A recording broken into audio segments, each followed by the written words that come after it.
What's up guys, welcome back to Aquatic Elements. Today we are at the Carp Co down in Kent. Now if you saw episode 1, you would have seen we've already covered the Trop Co, which is an absolutely huge building with 1,100 aquariums full of tropical fish.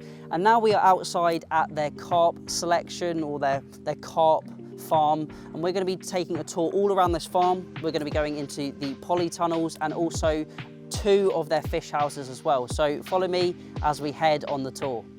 So as we come into the facility, you can see the number of tanks that we've got outside. We're also going to be heading down into the polytunnel where they've got loads of different koi up there, and also the fish houses as well. And then towards the end of the video, we're going to be heading out onto the main farm and actually getting sort of a behind the scenes tour, because it's not open to the general public, about the farm and how they look after their fish. So first up, let's take a look at the cold water selection of fish that they've got. Now this is mainly where they keep all of the goldfish and koi.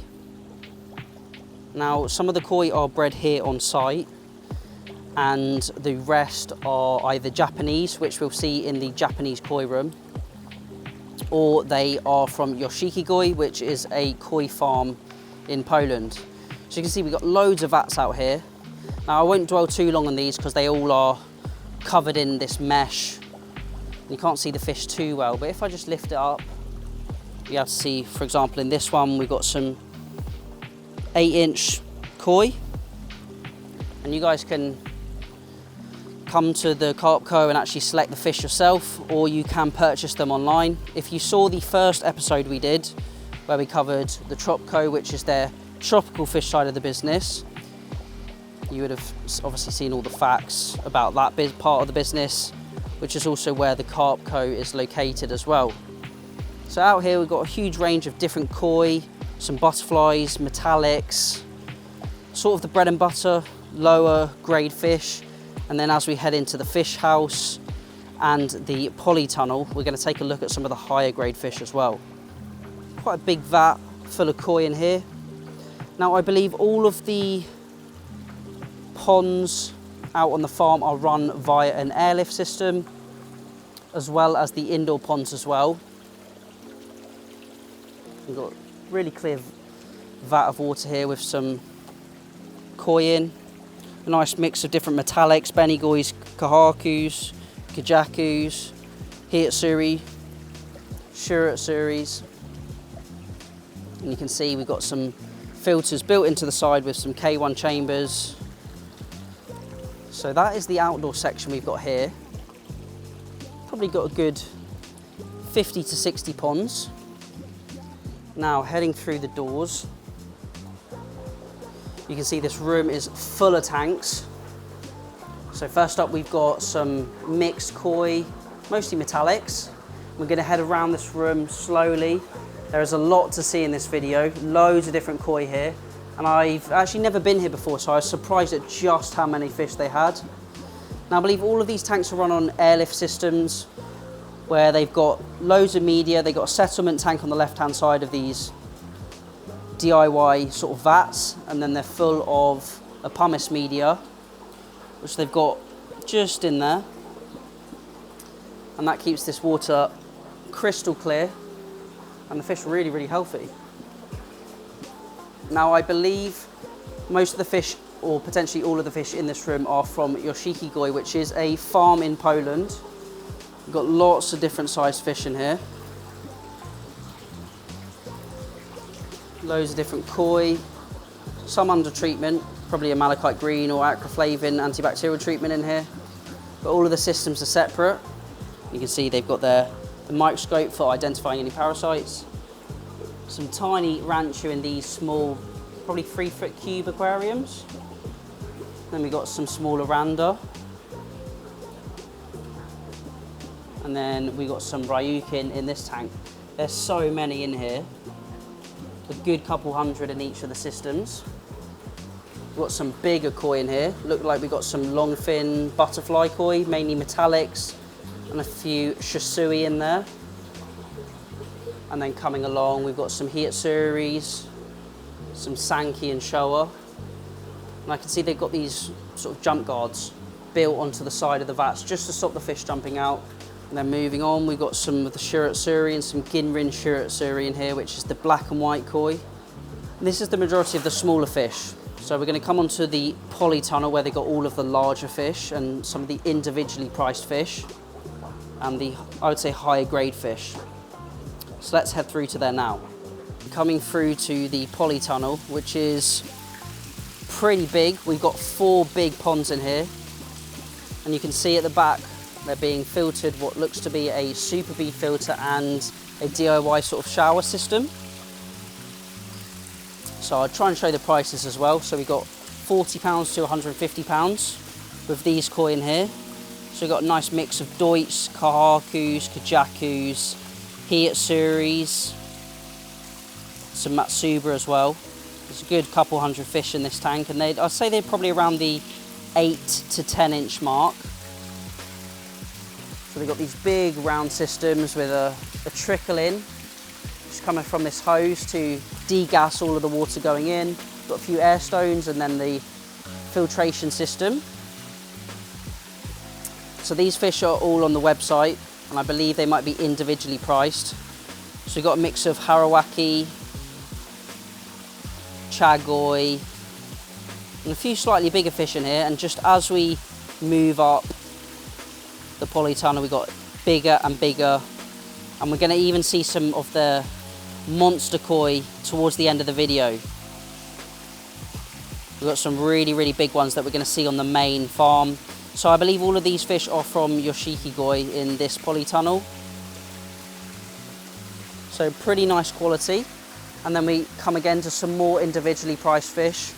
I'd say these tanks are probably around the 10,000 litre mark. Got some big fish in there. Mix of harawaki, metallics. The harawaki just over there is really, really nice. Got a lovely pattern to it, really nice orange and white. And then coming onto the final pond with the largest fish. I'd say the majority of these fish are around 45 to 60 centimetres. A big mix of kahakus, some doits fish, so the scaleless fish, shiratsuris, a few chagoi and a chiba in there as well. And there you can see Yoshiki Goi. Now, I've actually been out to the farm a couple of times in Poland. Really, really big setup, rivaling many of the Japanese farms out there. And I've even done a few weeks work experience out there many years ago. So I know exactly where these fish have come from. Really good quality farm. They got loads of fish, and they really specialise in the unique variants, the unique varieties, like the Deutsche Chiba, the Atarashi Chiba. You can even see one of the Deutsche Chiba just at the back there. So that's the polytunnel and the Poland fish house, or the Yoshiki Goi fish house. So let's head over to the Japanese fish house before we head out onto the rest of the farm. So coming into the Japanese koi house, this isn't actually open to the public, so we are getting a bit of exclusive access, which is nice to be able to share with you guys at home. We've got a mix of different Japanese koi from different breeders. So we've got some nice goshiki in here, some ginrin fish as well. And then we've got some asagis, benigoi. And these tanks are all being filtered the same way on the airlift DIY filters with the pumice media in them. We've got some long fin or butterfly koi in here. And then moving through to some more of the metallics. These guys are really small.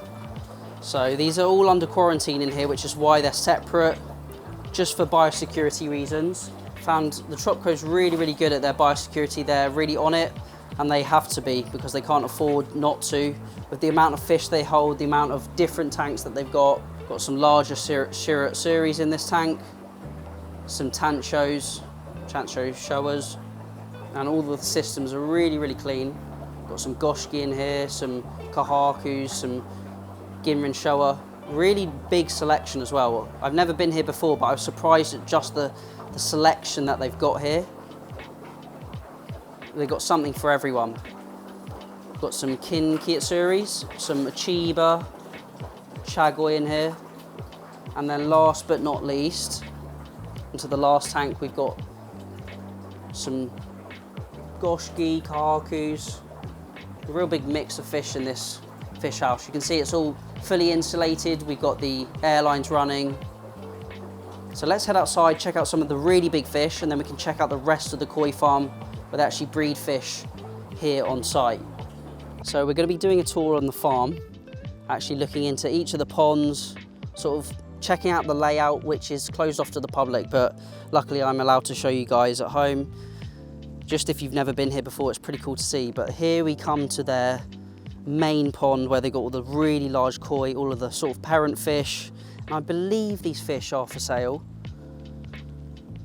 Yamabuki Ogon just down there is probably 85, 90 centimeters next to that lovely Shiratsuri.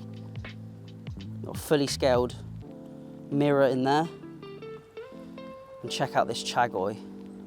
He's absolutely huge if he comes over to my hand. Probably good 90 centimeters, big fish. It's hard to show the scale in this tank. But this tank's got to be a good 25, 30,000 litres. And they've got a good 50 fish in here. An absolutely beautiful Kahaku there. Some Chiba. Check out this shower. Beautiful shower. Have a look at this guy. He's absolutely massive. Really, really nice quality Chagoi. So they're all the parent fish they've got here. You can see just compared to my hand there, just how big some of these guys are. So that is the main pond, I would say, here as you come into the entrance of the farm. So now we're going to head out to the rest of the farm, take a look at some of the grown ponds, some of the stock ponds. So thank you, Dan, for giving us a tour around the rest of the farm. If you could maybe tell us about the ponds, what you do here, the different fish that you've got, and maybe do you breed the fish here, raise them here? Yeah, so a lot of the fish in these tanks here, these are our poly tanks, so they're named after the enormous giant thing over there. So yes, we breed a lot of the fish in these tanks, lots of sort of mirrors, common carp, butterfly ghosts. Generally these tanks we grow the fish on, breed them here, and it's a great place to store them as well. As you've seen in the shop, there isn't endless amounts of space, but out on the farm here we can put massive ponds, chuck loads of fish in, they can grow, or we can just keep them here till they're ready. Yeah, that's generally what these tanks are for. There are larger ponds across the farm which generally are for breeding, and obviously we do grow some fish out in them. But for the most part it's just for breeding in those ponds. So have all of these different ponds got different fish in, or are they all the same? Yeah, so some tanks are mixed. I couldn't tell you which ones exactly, but yeah, some of them will be mixed. For example, we might mix commons in mirrors or different kinds of tench, that kind of thing. But yes, each one will have like different species, if that makes sense. So we'll have koi in one, tench in another. We try not to, it gets confusing otherwise if we constantly mixing things, and that way you know what's where quite easily. Okay, so what kind of fish do you breed on the farm? Is it just goldfish and koi? So we breed, we breed a lot of our goldfish here. Koi carp we tend to import from, we've got a couple of different farms. We've got one which is Yoshige Koi, another one which is a Japanese farm. I can't pronounce the name of that one. So I think we saw some of the Yoshiki Koi fish in one of the fish houses, and then or are they in the polytunnel, and then you've got some of the Japanese koi. So the Japanese koi are all in QT down there. The Polish koi, when they come in, they do tend to put whatever they can down in the actual shop itself. And then any sort of overstock they've got will come out here. So some of the larger stuff, which we individually photograph, you might see in some of these ponds or other ponds just behind us there. And then when they run out of them down there, we get them out of the ponds over there, photograph them and put them online. So what you got in this pond here? This year's goldfish, so everything that we've bred and that's hatched this year, all the fry things growing on out here. And then the pond next door, we have a mixture of, I think, ghost koi and some of the larger goldfish as well, which we'll walk around to now. And I see you've got like a wire system going along the top. Is that for predatory birds, parents? Yeah.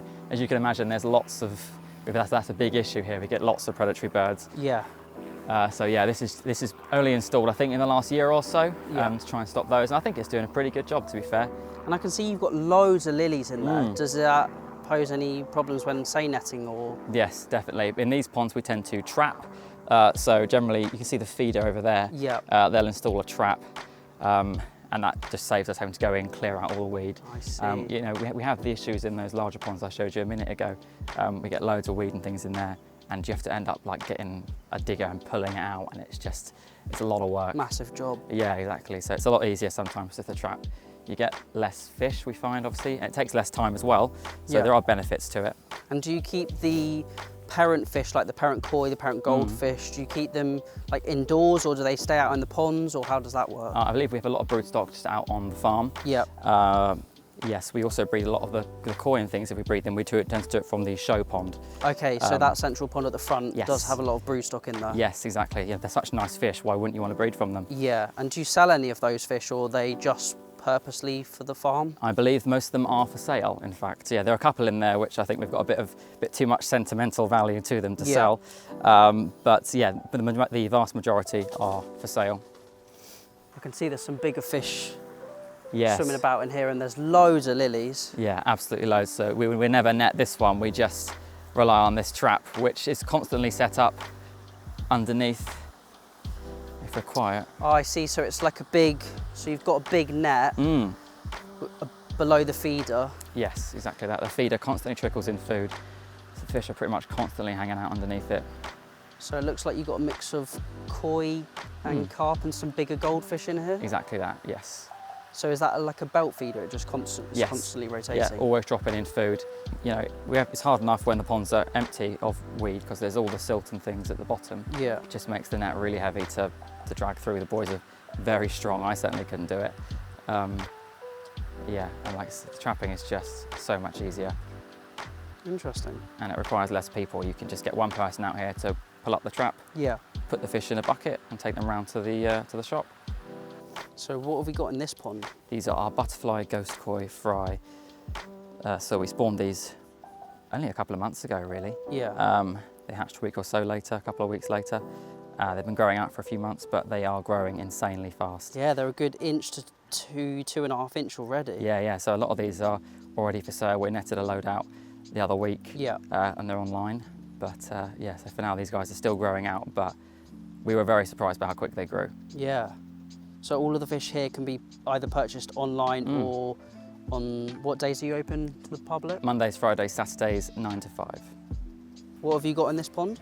Barbel, gold tench and butterfly ghost koi. So do you breed all of those on here, or is there any like of the cold water fish that you buy in like you would for the tropical side of the business? Yes, I believe we buy in some of our grass carp. Yeah. They're very tricky to breed in the UK. Yeah. So we have to buy some of those in. Other than that, I also believe we do barbel as well. Things like sturgeon we'll buy in. They don't live out in here. They tend to go straight into the tanks over there. I assume if you did have sturgeon out here, they'd be pretty impossible to catch. Yeah.